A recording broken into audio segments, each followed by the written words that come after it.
Hello, I'm Christina Aden, and I'm going to be giving my speech on the history and techniques of oil painting. I have been taking oil painting for about half my life, as I've said, and I know more than the average person about it just because so much exposure. Oil painting began, or was first created, about the late 1400s, early 1500s, and it is part of why the Renaissance, in the Renaissance, painting took off as an art form so well.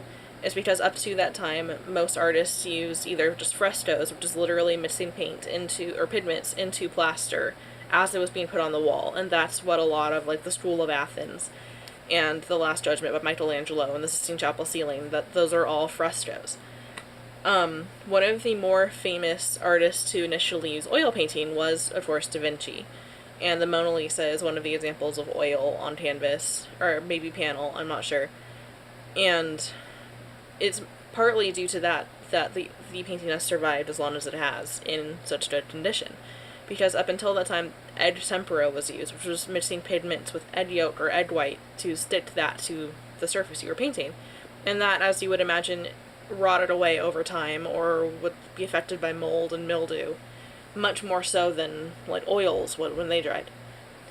As time went on, another milestone in the progression of oil painting was the invention of the tube.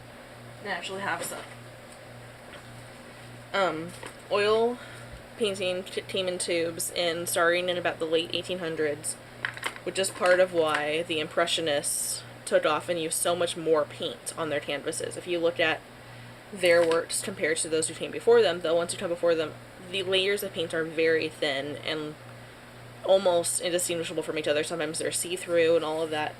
But with the tubes came cheaper paint, more accessible paint that should be more portable, and at the same time, the method of painting called like en plein air, which means in the open air, was first widely used at this time, and that was when people would take their entire kits of painting supplies and an easel and a canvas and just go out into the open air somewhere, into a field or a forest or just the city, and just paint what they saw. And that's when a lot of the transient moments were captured in painting, like cathedrals and stuff during different times of the day, and the Haystacks by Van Gogh or Monet and all of that different stuff. Again, as I went on, the styles changed again, even if the medium did not, and we have the post-impressionists, including Seurat with his pointillism. This is, I cannot remember exactly what it's called, but this is an example of pointillism from the late 1800s. And this, even if you can't tell, is actually thousands of little individual spots of paint placed next to each other. So for instance, the greens are not actually green, they're actually a yellow and a blue dot placed next to each other. And the same with pink is really red and white, or the different shades of blue, or the darker greens. All of that is just dots of primary colors placed next to each other to create the effect. And then, of course, later on, we did the modern artists, and their difference, you can see with Jackson Pollock here. This is the same medium, this is oil, and I think a couple other kinds of paint, maybe, like, just, I think house paint he used. And you can see style really has nothing to do with medium in this case.